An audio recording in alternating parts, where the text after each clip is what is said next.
Welcome to the podcast Artificial Art. My name is Steinar Jeffs. I'm a musician and a music teacher, and in this podcast I'll be interviewing guests about technology and creativity.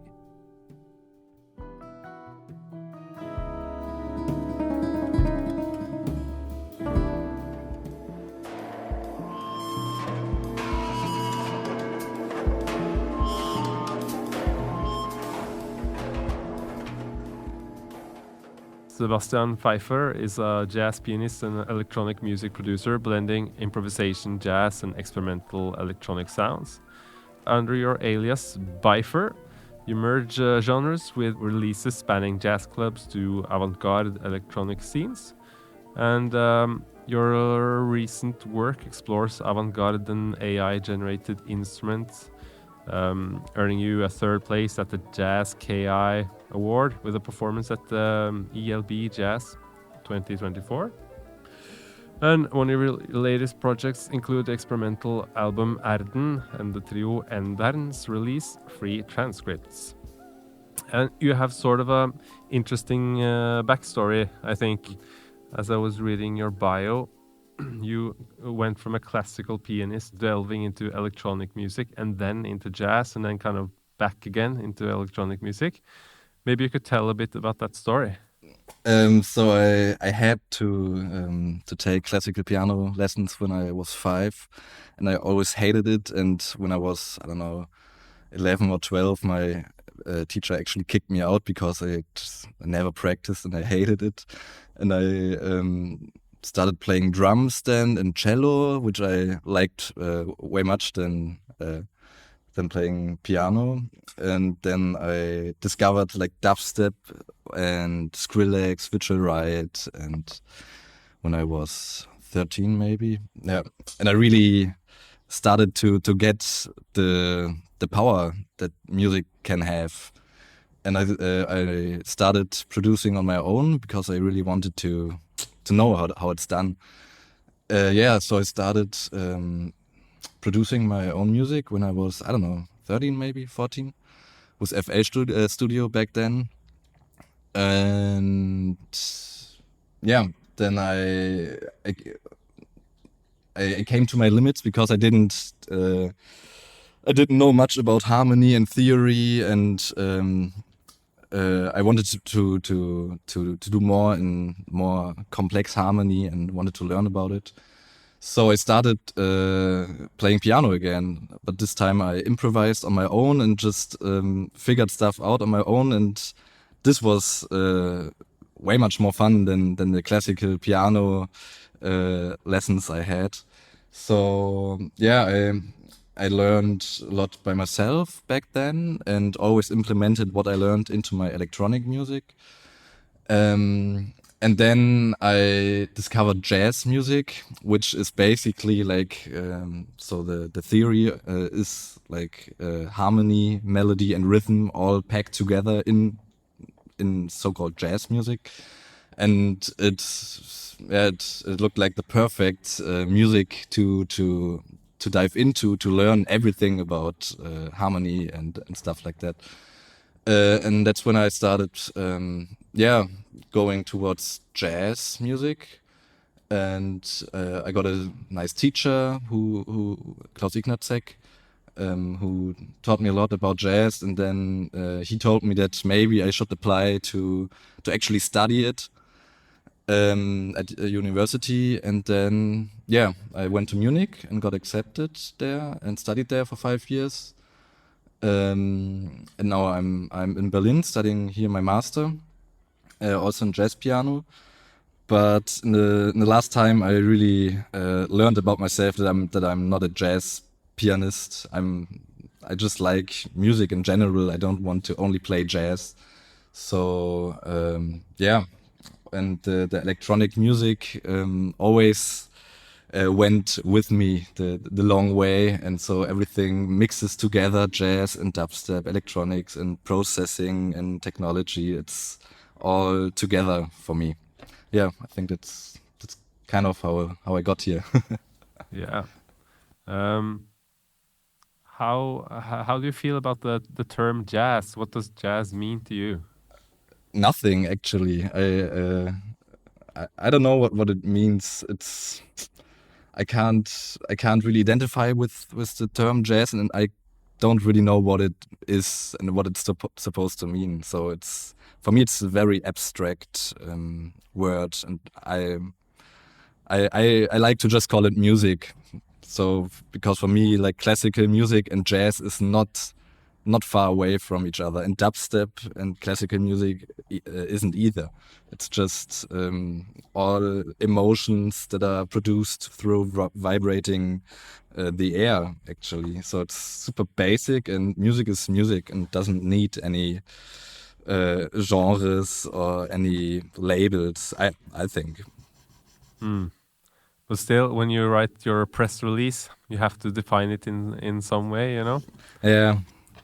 That's the hard part. That's the hard part, to describe your own music and explain what it is, and you don't even know yourself what it is. Yeah, for sure. But it probably has something to do with experimenting, improvisation, spontaneity, or something like that, maybe.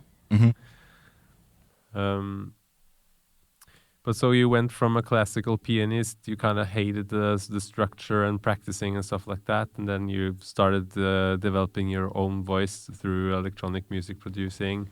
Yeah. You felt the need to open up more doors harmonically, rhythmically, and then you started delving into jazz piano. Yeah. And now you've studied for a long time, still studying. Still studying, yes. And implementing electronic influences from dubstep and making your own music. Yeah. And as I mentioned in the intro, you got third place in an AI jazz music competition. Yes. And music competitions are it's a fascinating thing in itself. I mean, how do you evaluate who is the winner? Can music be a winner? Because it's different from sports, you know? And particularly an AI jazz award, it seems really difficult to assess. So what were the assessment criteria for that competition? Do you remember? I don't know, actually. I think you were supposed to send in like a 5-minute piece or something. And I sent in like a half an hour piece I just finished. So I don't know. I'm really new to competitions, and I don't really get the point of them, especially in music. Like you said, it's not a sport. You can't you can't say which music is better than the other one. It makes no sense. Yeah. I guess it's just a format that's fitting to the public. Yeah. So that's the positive part, and you can possibly make some money from it as well if you win. That's the good part about it. Yeah, you get some money and can spend it more on yourself and get more gear or more stuff. That's the one good thing about competitions. Everything else, in my opinion, is shit. And it was supposed to be a 5-minute submission, and you made a 1.5-hour submission. So maybe that's why you got third place and not first place. Maybe, I don't know. Kind of missed the mark on that one.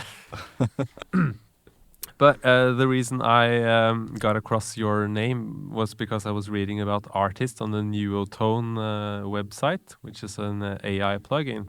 Yes. So I'm a bit curious on how you started experimenting with AI plugins and what your work with Neutone has been. So I have a friend who lives in Munich, who's a great producer and singer called Enyk, E-N-Y-K, I-K. And he told me about, you have to check this out, this Neutone. It's amazing plugin, and it's so weird, and you get so many these artifacts, and you have to check it out. So I downloaded it and checked it out, and I was like super, because I expected like an AI plugin that works perfectly, like all or like 90% perfectly, that you can just say, I don't know, just give it some input, like your voice, and tell it, okay, now do a orchestra out of it. and it just does that, but it's not 90% perfect. It's more like 20% perfect. So you get like all these artifacts, and you kind of hear that it really wants to be an orchestra, but you also hear like the input you gave it, so your voice, and it just has this magical, I don't know, like glitchiness, and you can hear that the machine is trying to do something like humanly. I don't know, it's super weird. But yeah, that's when I got to use Neutone and implement it in my work. So you get to listen to the machine struggling to be human. Yes, And that's interesting for you. I love it. Yeah. In some ways, music is often a language describing human struggle, and art in general is often depicting human struggle. So that's interesting that you now make art which is about a machine struggling to be human. Yeah, and you're the human that tells the machine to struggle like a human. It's like super, like a little feedback loop. It's weird. So what is human? What is machine? Or I don't know. Or is it all the same actually? I don't know. But it has some magic in it. But then you've used this this tool to make some music with, and I think we should listen to some of that music. Now, let's listen to Anna Moya. Is that it? Yes. Yeah. And before we listen to it, maybe you could explain the concept or explain what's going on. Sure. So this is an unreleased track. It will come out, I don't know, I'm waiting for a remix of a friend, and it will come out in a few months, I think. It is with my alias Pfeifer, so it's like electronic club music more.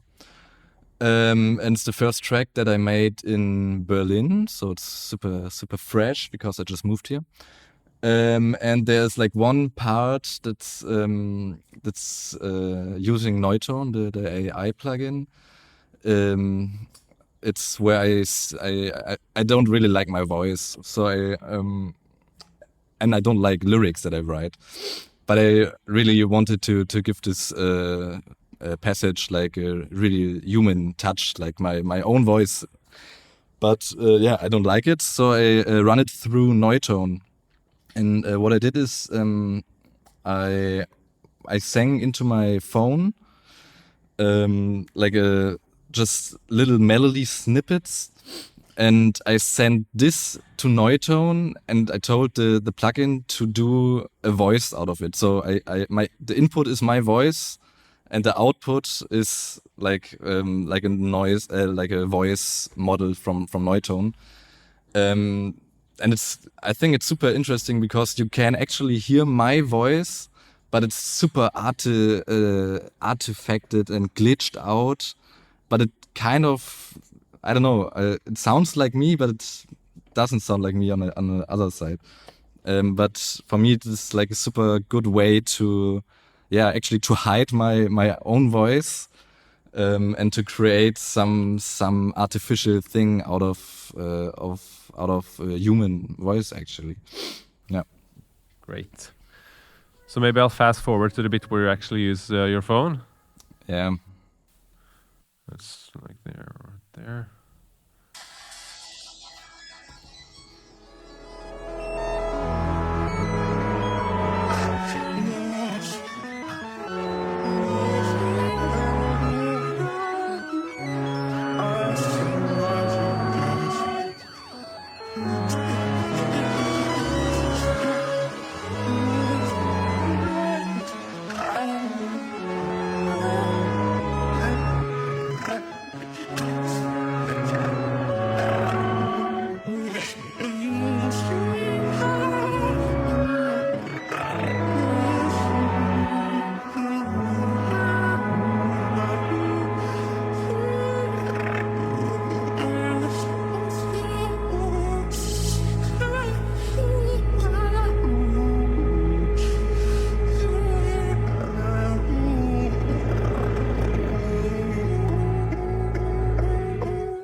So what we just listened to there was Neutone struggling with your voice, I guess. Yeah. And I forgot to tell it's actually auto-tuned. So I sang super weird melody snippets, auto-tuned them, put those auto-tuned voices in Neutone, auto-tuned them again, and then you get something like that. Okay. And then it's kind of a club beat with some weird sounding almost microtonal textures on top. Yeah, right. Which sounds really outlandish and weird, but also a banging groove, you know. Would you do any of this stuff live? Because in this video you're using your phone, but it's pre-recorded. Is there any use case for this live, or is this just a production thing? No, you can use it live. When I played, or do you mean the Neutone especially? Yeah. Yeah, you can do it live. It has like a lot of latency. Actually, I'm in touch with the Neutone guys who are developing it, and doing my own models soon.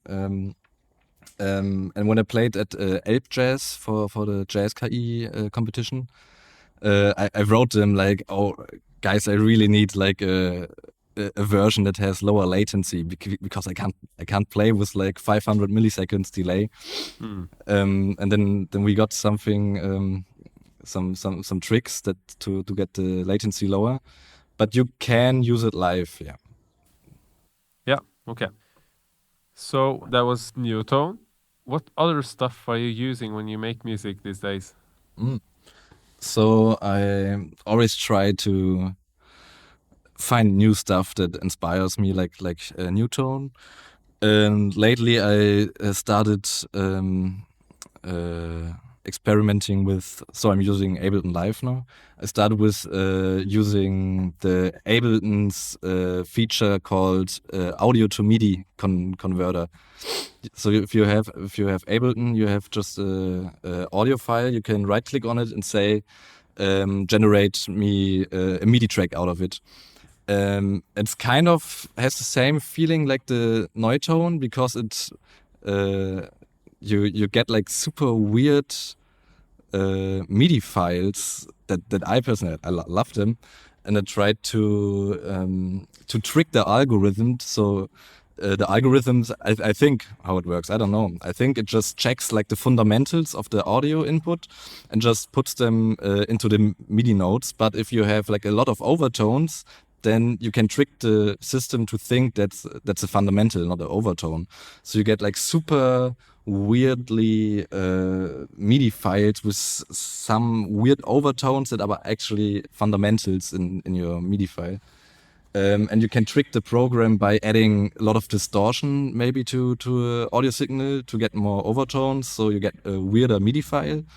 And what I do is usually to take this and take the MIDI files and let some strings play it. And you get like this super avant-garde voicings, super dense MIDI strings, but I think they sound amazing. That's a lot what I did with Erden. This lot of strings are generated with that. Yeah. Cool. Let's listen to that as well. Yeah, sure.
Okay, so what was the origin of the strings before converting to MIDI? Do you remember? Let me think. I think it was just piano. Yeah, I think it was a piano. Then I converted it to MIDI, and I think actually that I then put it through Neutone. So piano goes into MIDI, and the MIDI is played by strings, and the strings get into Neutone strings actually. And then I recorded the output of Neutone, and I think I did this like 4 times or 5 times. So in the end, you have something very abstract, but it has still the same origin, the piano. But yeah, I like to do like multiple times to get even further away from the origins. Is it from Neutone that the glitchiness comes from?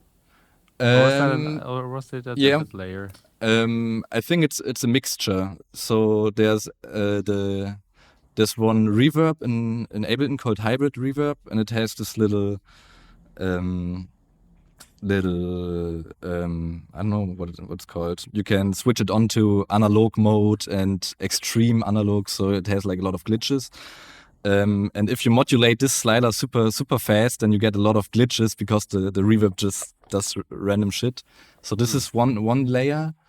The other layer is Neutone, and I think the third layer is just Neutone again, but doing something different. So it's not. I think I tried to think like an orchestra, so that not that I have like a lot of single MIDI files only playing one note instead of having one MIDI file with all the notes in it. So I give every instrument its own voice and its own processing, so you get a super dense sound, and it's not all from the same MIDI source. Okay, awesome. Let's check out another track. This one from your trio, Endern, the tune Endling. Yeah.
That's some crazy stuff right there. Thanks. So what it sounds like to me is a dope drum groove, which is a bit distorted, and then a melody on top, which is played in unison with piano and saxophone, Yeah. which is incredibly complicated and sort of in and out of different tonalities. Could you explain how this tune was made? Sure. So our drummer Sebi Wolfgrube, he sent us, sent Moritz and me some drum stems he just recorded, and then I processed them a little bit that they hit a little bit more. But back then they were not like that distorted. It was just like so we can work with it. So is that a dubstep guy inside of you that wanted to hit harder, and so you process it, kind of? Yeah, probably. I always want the drums to hit hard. I don't know.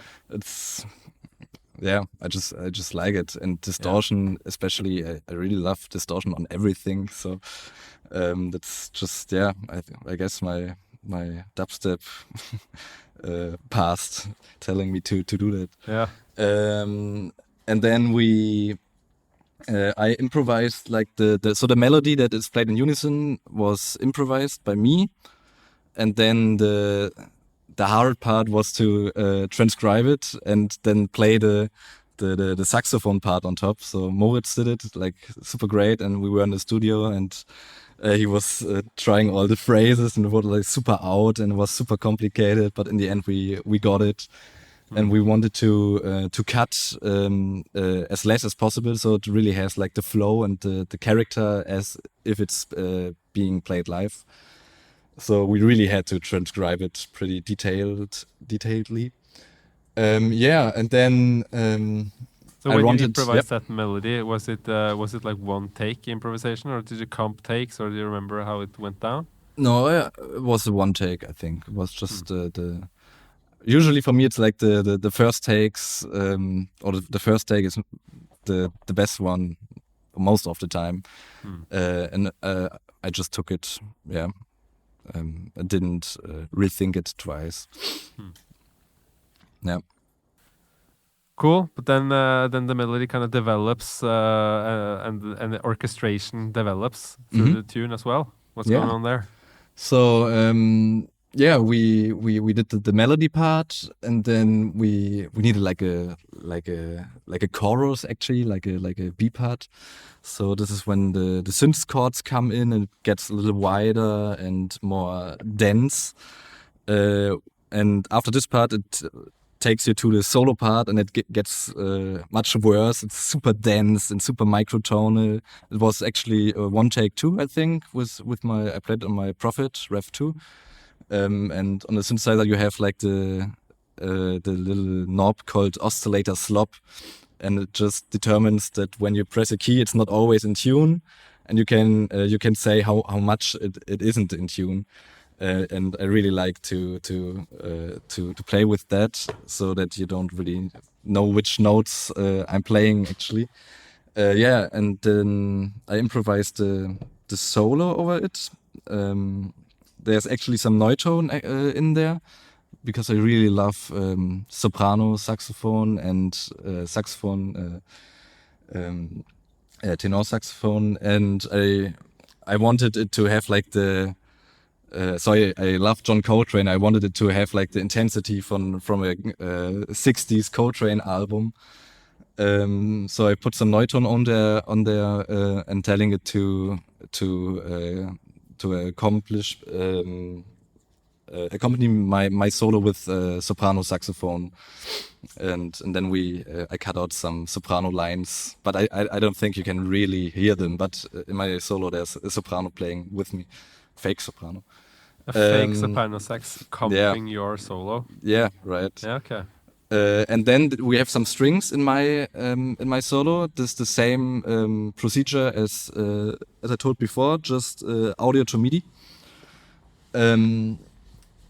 And after that, there's like the super super. I love this part where Moritz, the saxophone player, is basically destroying the whole song in the end, and it gets so intense, and he's just screaming, and it has like the super density, and the flow is gone from the drums, so it's a super different vibe there, and super dark, and everything's coming to an end.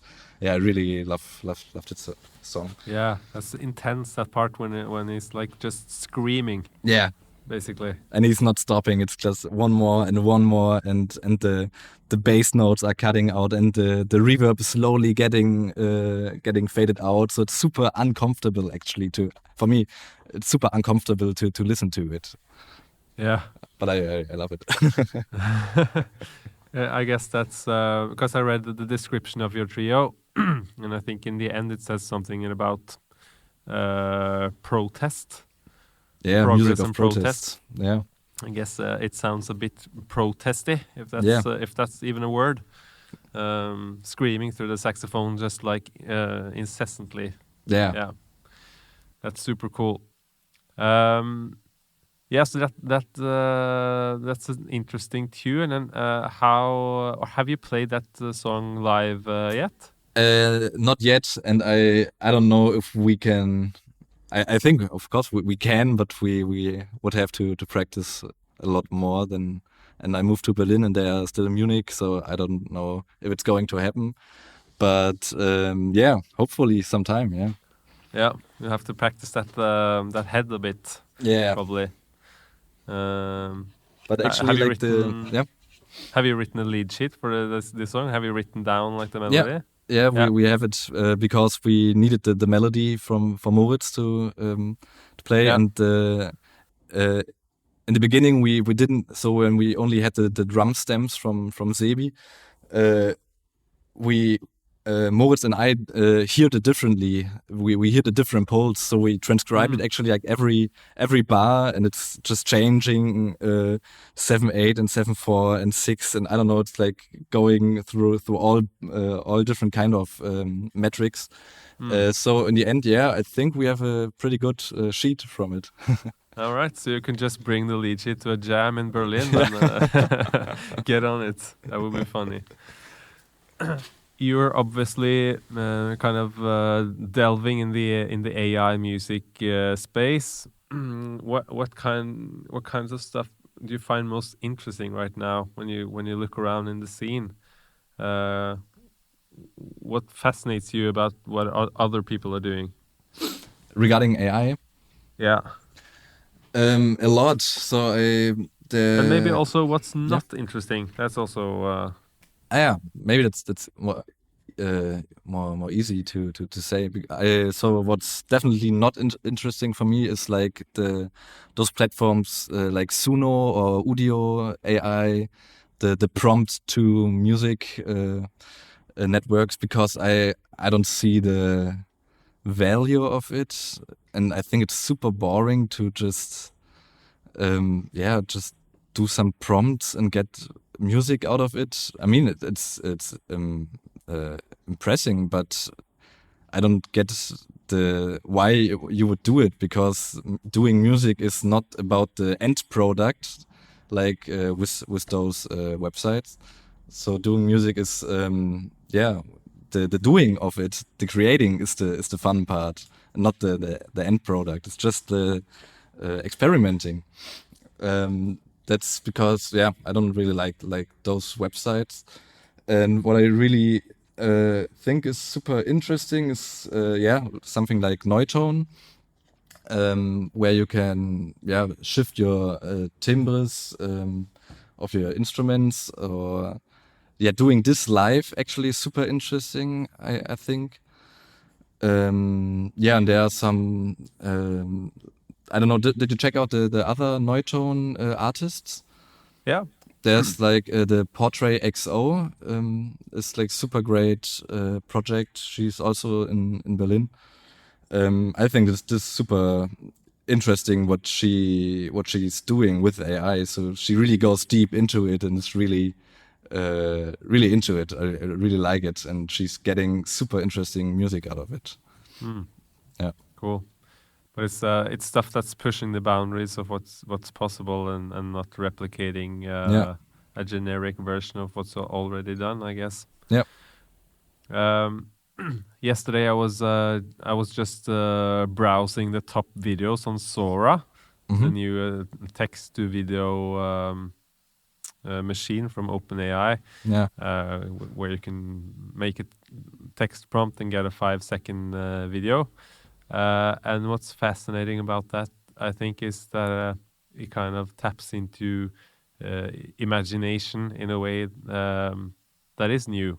For instance, I saw a video of a dough, like as you use for making bread, dough, a dough that was kneading itself, like that, which I thought was funny. And I saw a piece of sushi where the rice inside of the sushi stood up and started dancing and using the salmon sushi as a hat. Nice.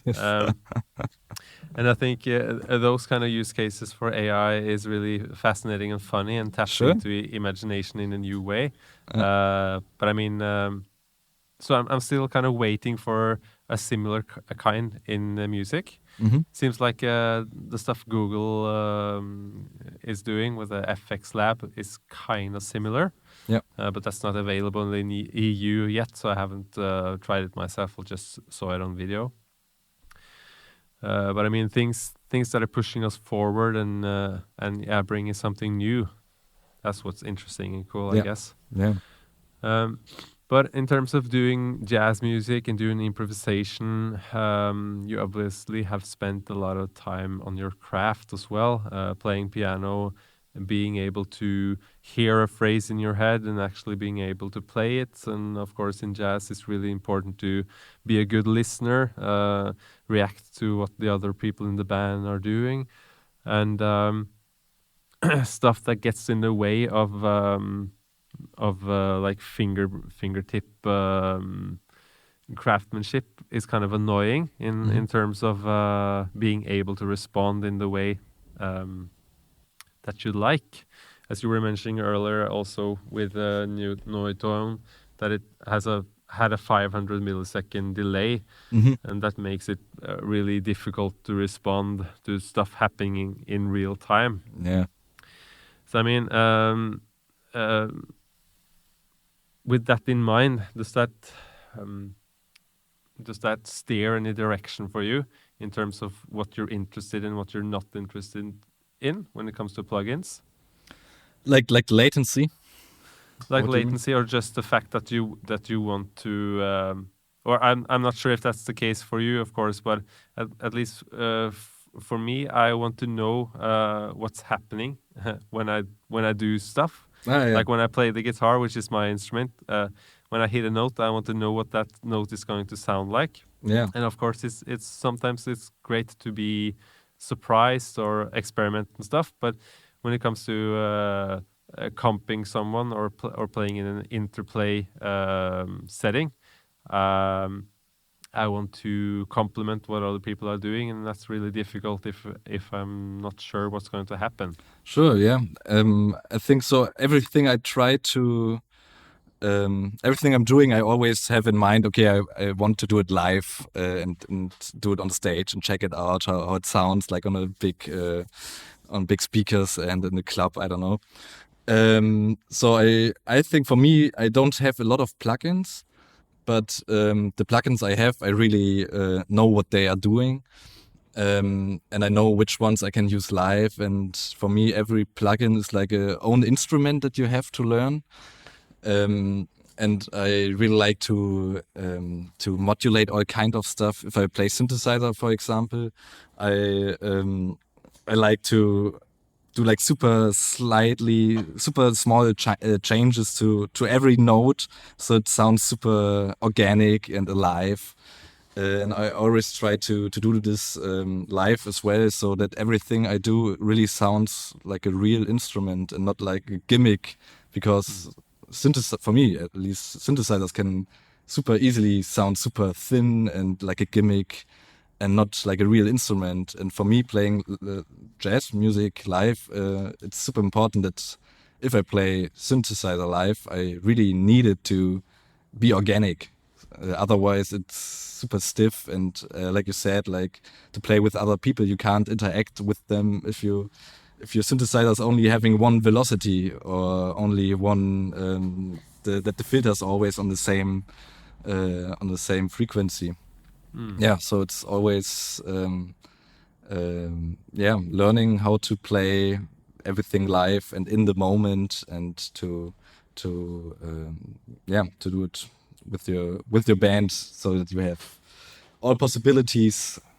Yeah. Yeah. And not to overwhelm yourself with options, I guess, as you were saying, that you have a few tools and you know those tools very well, Yeah. so that they become your instrument.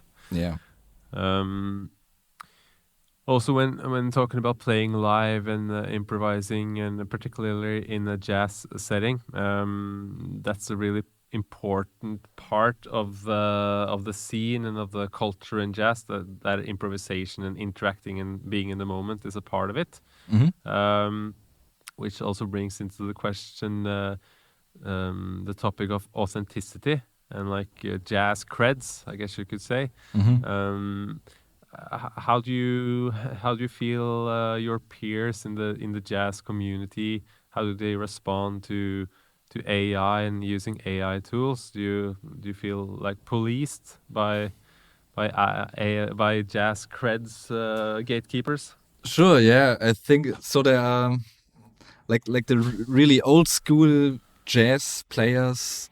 You can't talk, at least the ones I know, you can't talk with them about AI or stuff like that. They're always like, okay, this is shit, and only like the jazz music from the 30s to 60s. This is only this is it. There's nothing better, and this is the only music they are playing and listening to, and like super tunnel visioned.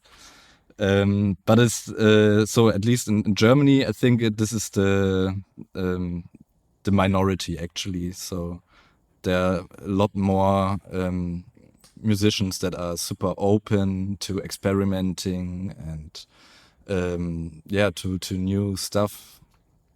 So yeah, okay. That's good, I guess, at least for Yeah. you. So Berlin kind of has that reputation too, to be open and experimental, and having a large scene for avant-garde music. Yeah. And I guess AI has been adopted as a part of the avant-garde scene. Yeah. Going back a bit to your upbringing. I mean, you went from being a classical pianist and then making electronic music, and then found out you had to expand your vocabulary, and then went into jazz. If you were a teenager today and you were exposed to those kinds of AI tools that are available now, do you think you would have done anything different? Wow, that's a good question. I don't know. Probably not. I think I'm always so I can't focus on one thing for a long time. So I always need something new. So I don't think that if I was a teenager and I found AI tools, maybe I would do it for like a month and would be like super passionate about it. But after a month, then I would search something else and find something else to do. So it's I'm super fast changing. Okay, but yeah, you have to had some patience to learn to play the piano, as well as you do, to get that technical prowess. You have had to spend some hours practicing. Yeah, but I'm not a good I'm not good at practicing actually. I think like for the last 2 years I didn't practice at all because I practice like you said, when I studied in Munich I practiced like a lot, and then kind of got bored of it and then started again with doing some Ableton stuff and electronic music, some more electronic music, and it always switches. And maybe next week I'm playing, I don't know, 10 hours a day piano. I don't know. It's just I can't really control it. But it's super exhausting actually, because I know, okay, I am a piano player, but so I have it in my head. That's like a little voice that always screams at me that I have to practice, because if I don't practice, I'm not worth anything. But yeah, I think we all share yeah. that same sentiment. Yeah, probably. But I try to take it not that serious. And like I said, music is should be fun, and I really don't want to go into the mindset of saying, okay, you have to practice 4 hours every day to get good at your instrument. I don't think that this is actually true. It's more like having fun and just exploring and trying stuff out, especially when you're playing live. Being not afraid to make mistakes.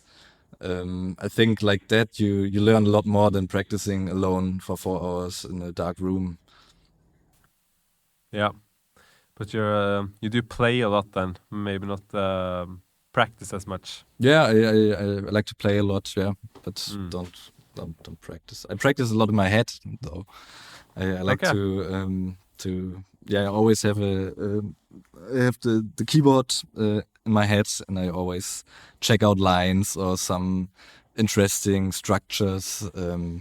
I do this a lot, but I don't actually go to the piano and learn it in all 12 keys. And yeah. Yeah.